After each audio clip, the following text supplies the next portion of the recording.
friendship that'll never ever end.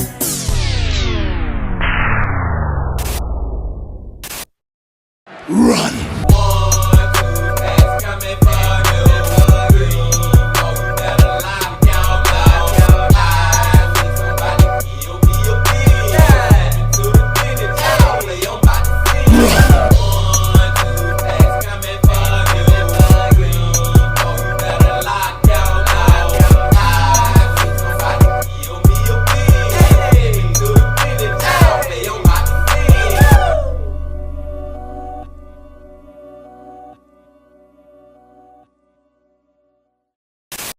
It's a beautiful day in the neighborhood. Reaction Beanie Yo 705. In that neighborhood, my brothers and sisters. Thank God it is Friday once again, Bean Team. And thank God that we get to go back to the man. The lazy man. Better known as Lazy Masquerade. Back to Lazy Masquerade, Bean Team. And the title of the video is Disturbing Things I Found on the Internet Volume 12. Hey y'all, the Lazy Man been putting out a lot of videos lately, man. You know, we usually, hopefully, maybe get one every month, but I think he'll put out like 3 or 4 videos in the past month. And best believe every time he put one out, Bean Team, we gonna watch it together. And I'm ready to get into it. But before we get into it, y'all know what y'all got to do. Get whatever you may need. Get what you need, please. It is time to go back to Lazy Masquerade. Y'all got what y'all need. Y'all ready to go? Then let's go.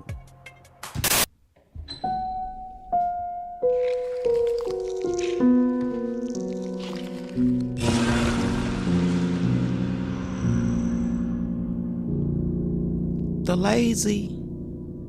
Today, we're going over another collection of unsettling internet oddities that have been on my mind recently. But before we get into them, a quick word from today's sponsor, Raycon. The Lazy with another Raycon sponsor. Shout out to the Lazy, shout out to Raycon. Let's go.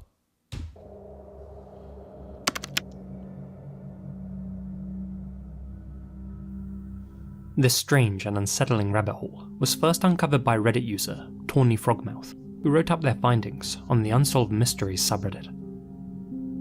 On July 14th, 2017, 18-year-old Jesse Govani Nimajapol disappeared from Denison, Iowa. But what makes his case particularly eerie is the lack of information available. No major headlines, no investigative reports, just the bare bones of an unresolved case that remains largely in the shadows. All we know is what the National Missing and Unidentified Person System tells us about him. That he has black hair and brown eyes, that he's 5'5" and weighed between 130 and 135 pounds at the time of his disappearance. But a deeper look into his case file on Namus reveals some truly unusual details. First and foremost, Jesse's case is classified as an involuntary disappearance. Typically, missing persons are categorized as endangered missing, which is a broad classification and covers various circumstances. But an involuntary disappearance, that term is typically reserved for cases where someone's been taken against their will and where foul play is heavily suspected. So why was Jesse's case given this rare designation? Did law enforcement have information that they never made public? Another anomaly is Jesse's long list of aliases. Browsing through various databases, his known names include Juan Carlos Sime Nimaja, Daryl Jamal Brown, Ronaldo Alterio Colon, and Adexe Nimajapol, among others.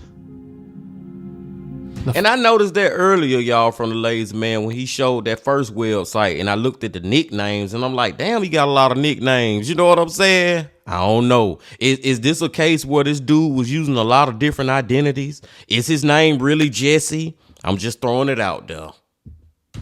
Final anomaly, as you've probably gathered, is his missing person photo. Now, I don't know about you guys, but I'm 100% certain that that is not an 18-year-old. To my eyes, it appears to be someone significantly older, maybe even in their mid-30s, using makeup or filters to appear younger. It's such an odd photo, considering the information released, and it's the only one used to depict him on official missing person databases. This one getting crazier and crazier, y'all. I just gotta point this out. 18 years old, yeah, 18 plus like 20, at least 38, and I'm probably being nice. But another thing is the fact that the police actually put this out. That police department put that picture out knowing damn well that man ain't no damn 18 years old. This one getting weirder and weirder as we go. Let's keep going. Strangely, Jesse did once have a page on the Iowa Missing Persons database, one which has since been removed without explanation. All of these details suggest that Jesse's story is far more complex than it appears at first glance. Here's where things take an even darker turn. Despite being officially listed as missing, Jesse's social media accounts remained active well after his disappearance. Sleuths have since found a LinkedIn page and a VK profile under his name, featuring pictures of what appears to be the same man in inappropriate poses. But 3 other accounts in particular stand out. First, a now defunct Twitter account, created in 2018, a full year after Jesse supposedly vanished. The bio originally read, "Soy un niño modelo, bailarín y cantante. Tengo 13 años." Translation: I'm a model boy, dancer, and singer. I am 13 years old. This alone is incredibly bizarre. Why would Jesse, an 18-year-old at the time of his disappearance, have an account claiming to be a 13-year-old child? The accompanying tweets only add to the strangeness. One post featured a picture of a young boy, who was clearly not Jesse, alongside the caption, "My new picture. I'm handsome." Then there are also videos on this account, featuring what appears to be an adult Jesse, dancing in minimal clothing. The fact that this account was operating after Jesse's disappearance raises major red flags. Either he was never actually missing, or someone else was using his identity to fake his online presence in a very bizarre fashion. Alongside the Twitter page, 2 YouTube channels linked to Jesse were also discovered. Most of the content consists of low-quality music videos, but some are far more disturbing. Those videos are slideshows of young boys, interspliced with images of a grown man. This video, for example, is titled, "The Little Guy from Central America, the Reggaeton Boy," and shows that same man role-playing as a child, dressed in shorts and a Minions t-shirt. Those images are intercut with photos of an unidentified young boy. Though some think this is all the work of a delusional fantasist who enjoys pretending to be a child and uses the photos of random boys to help create that illusion, there is a much darker possibility. That these videos are coded advertisements, calling cards that let other predators know the channel owner has illicit content to trade, possibly featuring the unknown boys in the videos. Now, if you aren't convinced that this man is the same person as featured on Jesse's missing person profiles, then these images, taken from videos on those same YouTube channels, should convince you. These photos are clearly of the same individual, wearing the exact same t-shirt and necklace, standing in what appears to be the exact same location. And if that— Boy, this shit, Smart Schoolboy 9 all over again, Bean Team. wasn't enough, browsing through the past activity of one of these accounts, the thumbnail for one of the liked videos stands out. It seems likely that Jesse is just another of this man's aliases.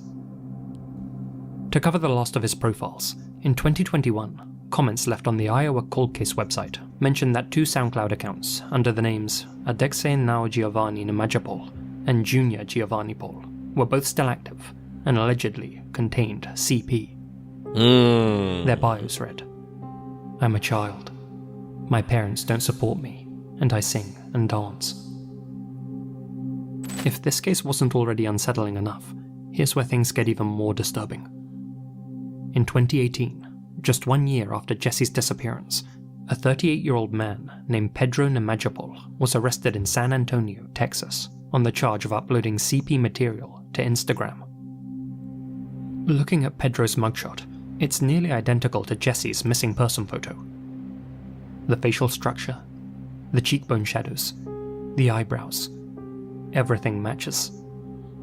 I think that's him, Bean Team. I think that is him right there, man. I said it earlier when I said we was looking at all them different nicknames and stuff this dude Jesse had. I'm like, that might not even be that man's real name. That's just another one of his personas out here. And he got all these different accounts on social media. I'm telling you, this is Smart Schoolboy 10. Right here, you know what I'm saying, man? This reminds me so much of that freaking Nick Crowley video. And I'm pretty sure y'all all know what I'm talking about.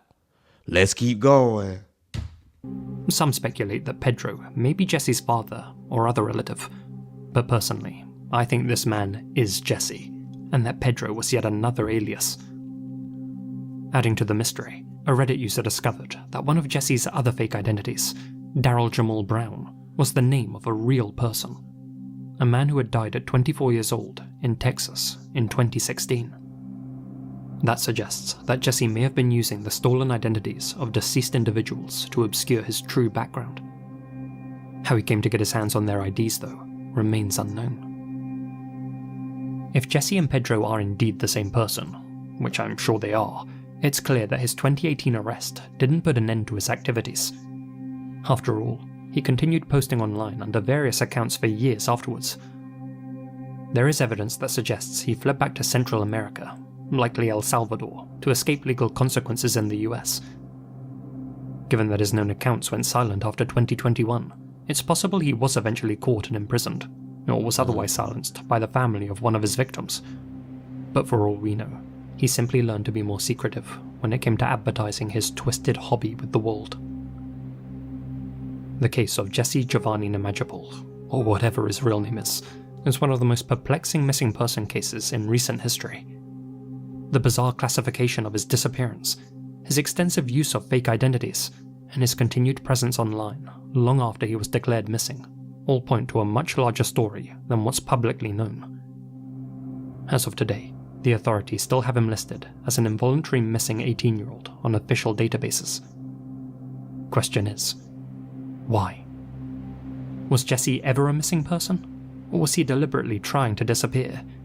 And if he was eventually imprisoned, why is there no public record of that?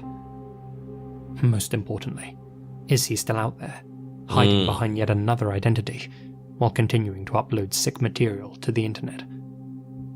I sincerely hope that this mystery gets resolved. Man, that's a very freaking weird one right there, Bean Team. We starting off with the craziness with the lazy man I see. And I'm telling you, man, it's so eerily similar to Smart Schoolboy 9. Like, that's Jesse, Pedro, Smart Schoolboy 10, whatever name you want to give him, man. That's Smart Schoolboy 9 homeboy. And the main thing that just stick out to me the most similar thing is just the fact that they both wanted to be little kids and was portraying themselves online as being little children, even though they look old as freak. You know what I'm saying, man? Like, bro, that is crazy. I don't think Jesse will ever be found, but I hope whatever this dude's real name is actually found. And the most scariest thing is about it is he just like Smart Schoolboy 9. More than likely, he free too and still doing that crazy ish till this day. He probably just got a little more secretive, like the lazy man said. Let's go, y'all. Crazy way to start it off, but I'm loving it.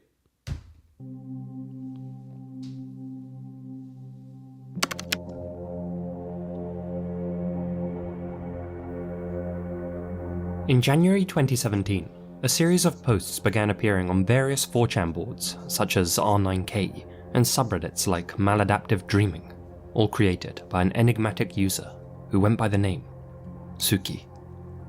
Supposedly a 16-year-old male from the Netherlands, Suki explained how he had a second world in his head, and detailed how the universe actually consists of numerous coded dimensions, which all exist within an omniverse called system space. Moreover, he relayed how humanity exists within a system called life, which is due to go offline, and that those who don't take steps to protect their souls are essentially doomed to go down with it. As the human representative of the conglomerate that was set to destroy the life system, he and he alone had been created to teach internet users how they could go about saving themselves. He called this the Suki Project. Though it was Man, Suki sound loony. Suki sound like he out of his damn mind, Bean Team. And I'm just gonna throw this out there. What if this all just a thing so he can scam people, get people to believe in his ish, so he can freaking have y'all send him money? You know what I'm saying? What if it's one of those? Or what if it's even darker than that? Let's find out. Freaking Suki. It was unclear whether this was just an elaborate thought experiment, or something Suki honestly believed. Other users began showering his posts with attention, prompting the young prophet to set up a website dedicated to his project, systemspace.link. It's since been shut down, but entering the URL into the Wayback Machine, we can see exactly how it used to look. The main page is genuinely quite impressive, and the site itself very well coded. From the art, it's clear that Suki was heavily inspired not just by the concepts, but also by the aesthetics of Serial Experiments Lane, an anime which features a virtual realm called the Wired, which humans can enter by uploading their minds and abandoning their physical selves. Perhaps the thing that jumps out most though, is this section, which states the number of registrants above an ominous timer, one that was chronicling the days left until July 1st, 2017. Scrolling down a little further, we can read Suki's mission statement, where he outlined exactly what was set to happen on that date. You are currently in one of many systems. Your system is called Life, but there are many more in existence. This construct, called system space, runs on a type of energy called aurora. There is only a limited amount of aurora available to system space.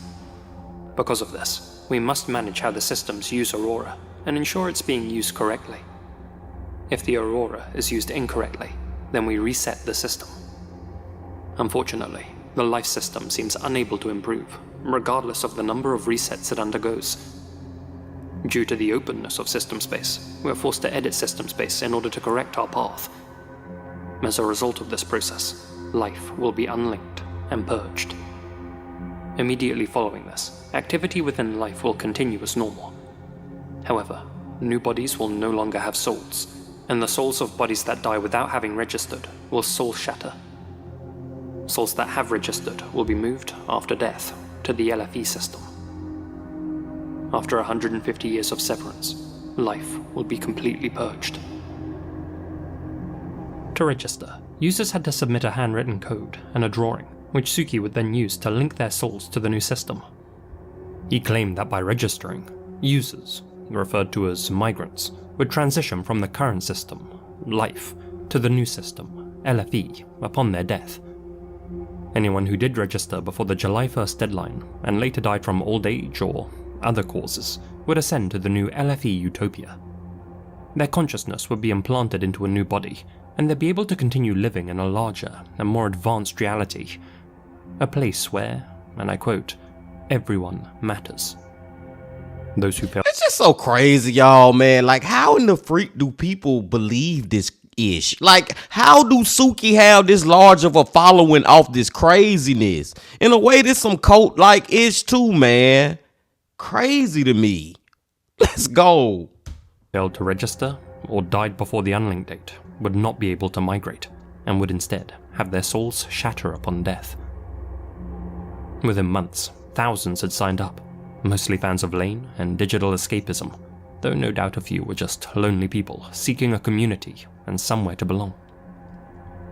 Led by Suki, this new community forged an extensive compendium that detailed all the lore of System Space.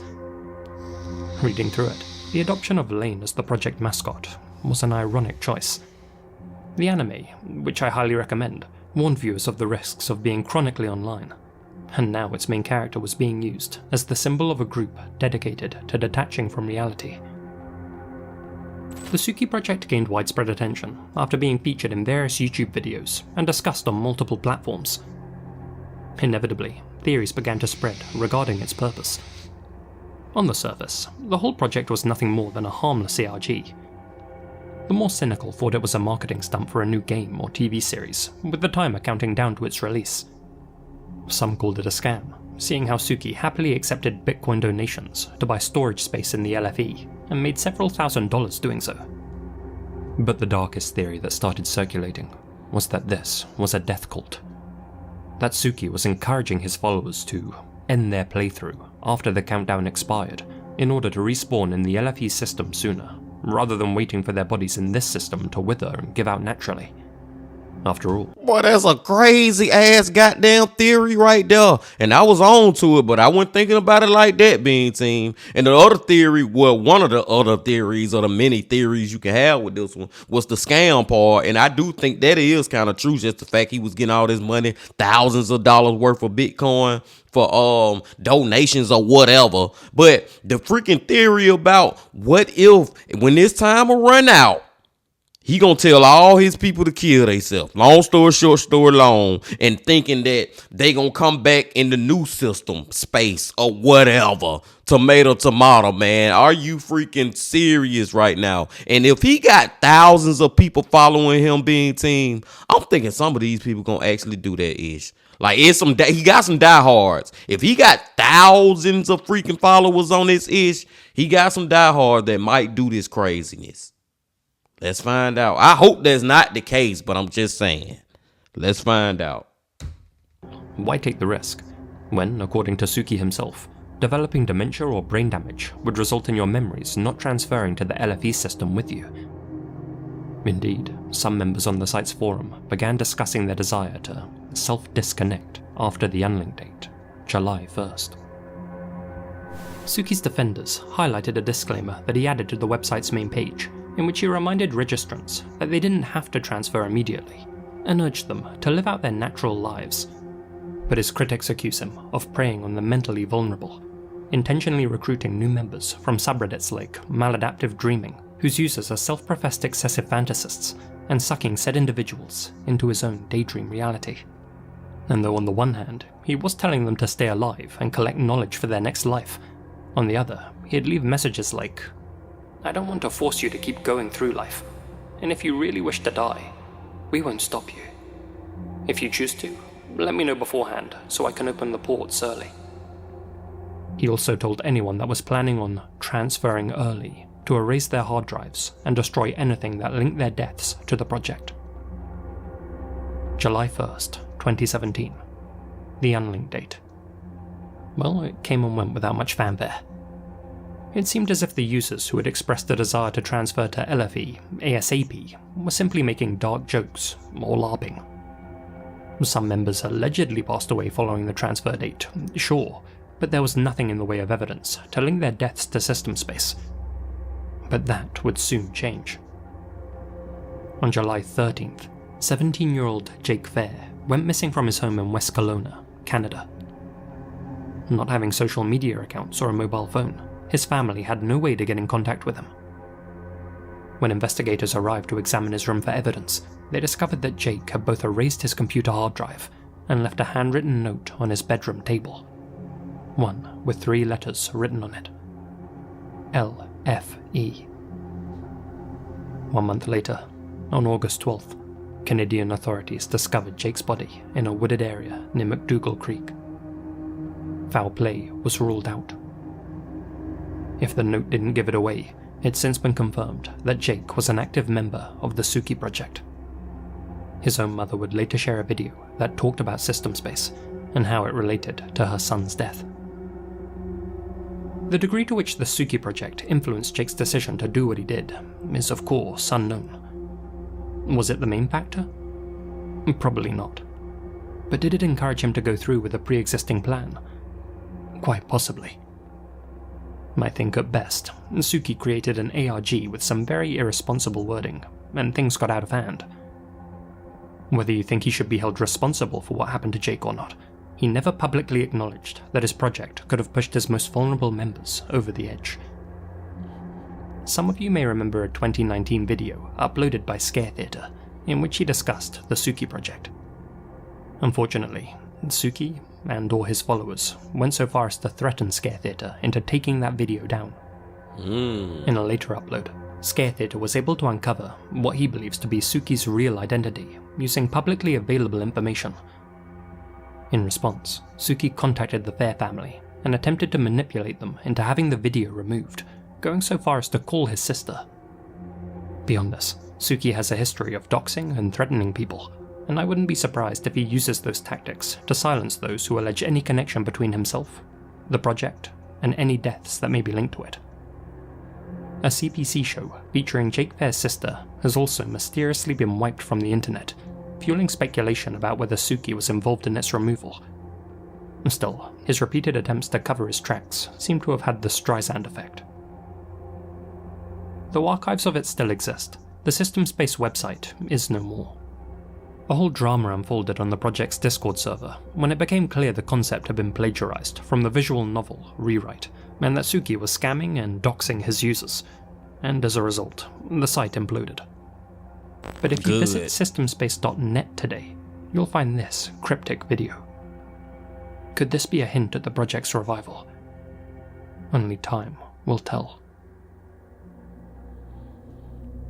No, I don't think Suki ever coming back. At least I hope not. And the reason I say that is because Suki done been so exposed now by people like the Lazy Man, by Scary Theater and various other people. You know what I'm saying, man? Like everybody at this point know it's a hoax. Everybody know it's a joke. Everybody know this is some fake ass shit. You know what I'm saying, man? Or everybody should know. And I told y'all, Bean Team, man, I was like, man, it's gonna be some people out there who really take this is serious and end up unaliving themselves. And Lazy Man showed the example. The dude deleted his hard drive, left LFE on his bed, and was found dead at the local creek or whatever, man. You know what I'm saying? No foul play was found. It's like, dude, and even if it's just him, even if that was just one person that Suki caused to do that to themselves, that make it all bad enough. You know what I'm saying, man? One life is worth 1,000,000 lives.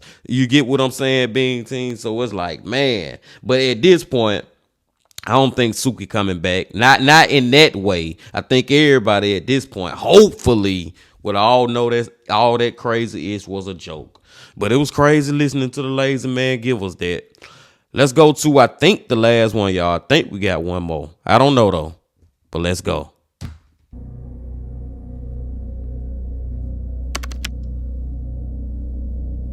Nice day, fine day. Dark war. Certain images have the uncanny power to linger in our minds for weeks, months, even decades, especially when seen at the right moment, in the right context. For some, it's a scene from a horror movie that they saw far too young. For others, it's a moment from a video game, a clip from a shock site, or a disturbing, real-life photo. But for a lot of Japanese internet users in the mid-2000s, it was this. Let me explain.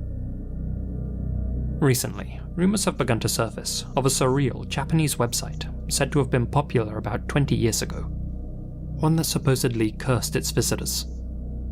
The website was said to consist mostly of a white screen with ominous text, meant at its core an optic hazard, an image so haunting that once seen could leave viewers psychologically damaged. As one anonymous poster asked on Yahoo Answers, did this site really exist? I'm talking about that cursed website that's been discussed recently and has become something of an urban legend.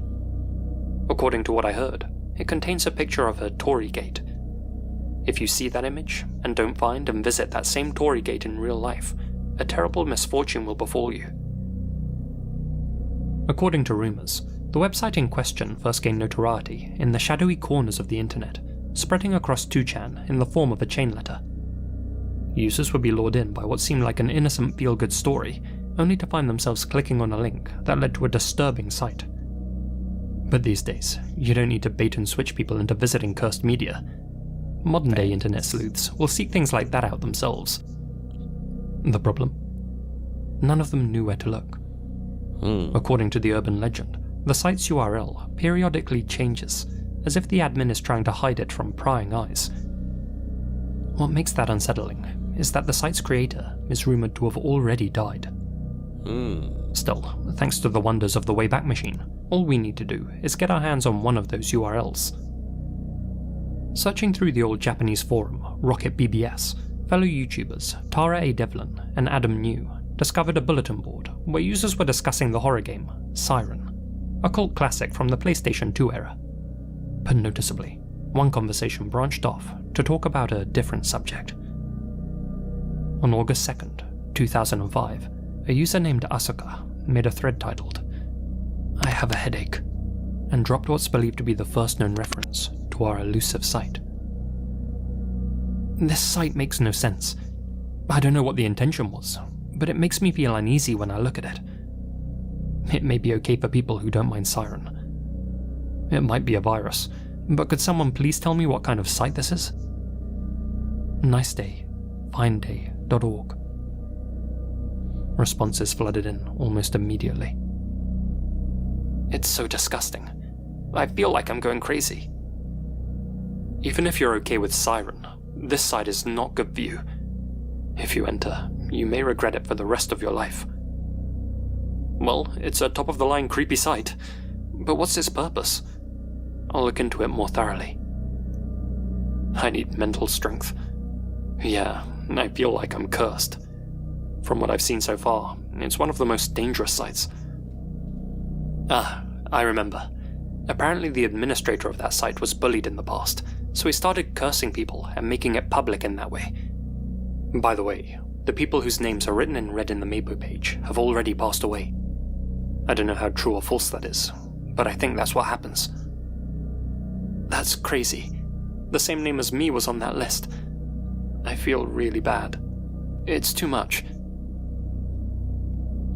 Like, I'm wondering what's on this freaking website, Bean Team, for these people to be having this type of reaction to it. I know we got that crazy what the is going on type of picture, but seriously, what do this website consist of?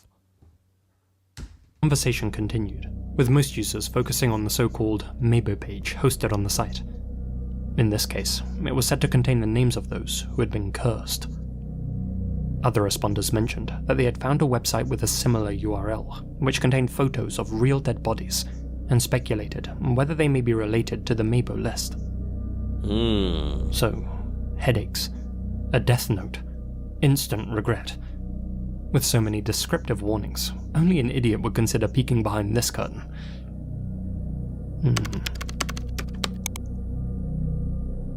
Browsing through the archive pages of nicedayfinday.org, you'll quickly get the sense that you're inside a virtual haunted house. On the homepage, you're greeted by a low-resolution photo of a bloated human face submerged in water. Scrolling text ominously states, "Behind you." You saw it, right? All the various page options are listed as die, kill, curse, cry, shout, struggle, haunt, go insane, and writhe. If you drag your cursor over this section between the head and the links, this hidden text reveals itself. The bottom of the page contains a long list of every disturbing word you can think of. Madness, murder weapon, stabbing, bludgeoning, burning, drowning, roadkill, phlegm, cirrhosis of the liver, seppuku, omens, skewering, mania. It goes on and on. Above that are several hyperlinks. If you choose to explore further, you'll find plenty of disturbing nuggets to sink your teeth into. A flashing page where the word die repeats itself over and over again. A section that contains an unplayable flash video. No one knows what it originally showed, but in a sense that makes it creepier. Yeah. The bind link is even more unsettling, leading to a warped photo of a human face. Clicking the image itself leads you to a cryptic wall of senseless text, but a different link on the page will fill your screen with this.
did we just watch, Bean Team? Seriously, what was that?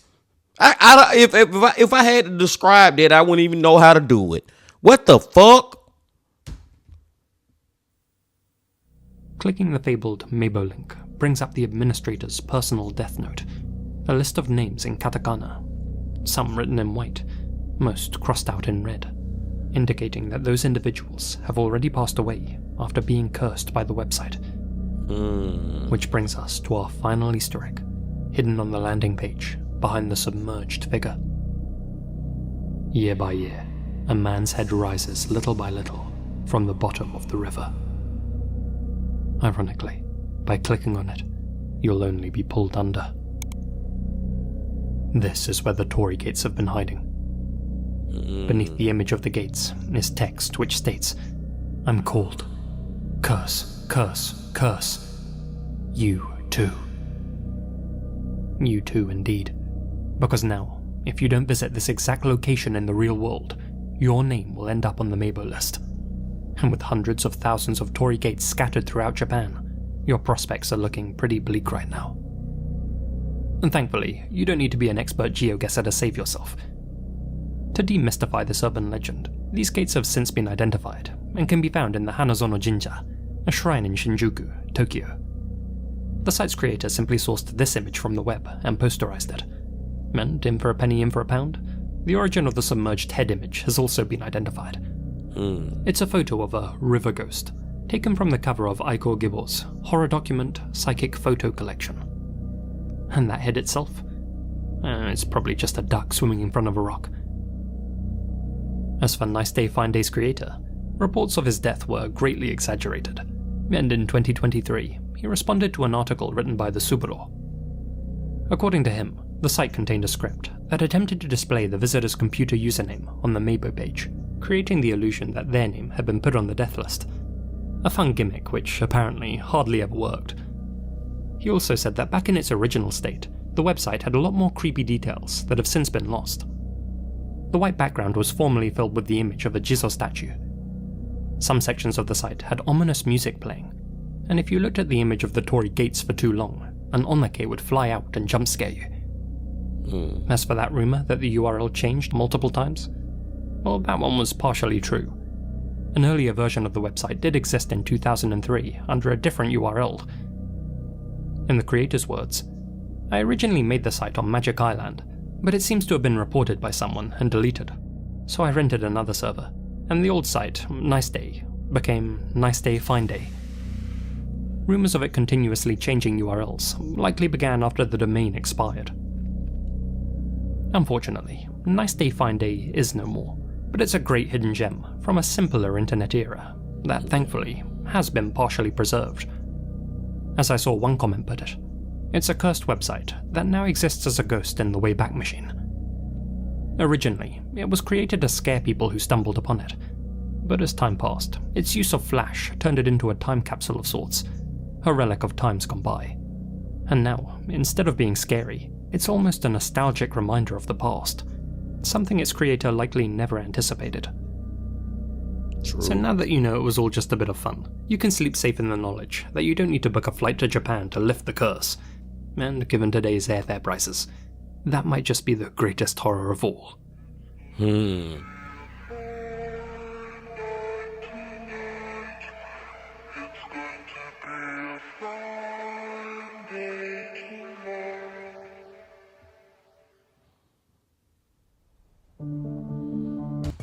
I know the lazy man said that in like tongue in cheek in a joking type of way, Bean Team, but I'm serious when I'm saying I'm glad that he freaking debunked that whole what it is first nice day fine day.org. I'm glad he debunked all that craziness, because in a way, once he clicked on that head in the water with the blurry image, and it took us to basically the hell or wherever the fuck it took us, man. Throat, what it was, the gate. Throat, whatever. It felt like he had cursed me, Bean Team. Long story short, story long, and y'all out there too. It really did feel like, damn, man, you done put the damn hex on us by clicking on this ish. And I'm just glad he even debunked like what all the pictures was, and not only that, just the fact that the creator came out years later and said that this what it really was and this why I did it and all that. It was a good end into a what the is going on type of video being team. Long story short, story long. This was a crazy one, y'all. This was a crazy one. Let me go back real quick and look at the other two. Talk about it real quick. Oh, Suki, man, Suki. I really do feel like Suki, and we can pretty much confirm that Suki is responsible for some people deaths out here, or at least influencing people's deaths out here, man. And that's the part I really didn't like about it. It was some cult like ish. It was refreshing in a way to say that a lot of people that was going along with Suki, they knew he was BSing, and all that. But at the same time, man, some people got mental issues and they take everything serious, and they vulnerable or whatever, man, and they'll fall for some stuff like that. And I really do think that what happened in a couple of those cases, and we pretty much know one of them happened for real. And the one before that, y'all, Smart Schoolboy 10. Oh my God, freaking Jesse, Pedro, Miegro, Frito Leo. It don't freaking matter what you want to call him, man. I think that dude is still out there to this day, still online, posting trying to act like a kid, even if he ain't showing his face no more. But I just feel like he's still out there in some type of way. Like, I'm serious, being team. I wouldn't be surprised if him and Smart Schoolboy 9 are actually friends on the internet. Ain't no freaking telling, man. Ain't no telling. But I digress. I'm gonna go and let y'all go, man. I appreciate y'all coming on back on another Friday to watch The Lazy Man with me. And before you leave, just please hit that like button, comment, subscribe, and do all that if you ain't did that yet. And remember this: love, peace, and happiness. Stay safe. Don't stop. Keep going. Yeah.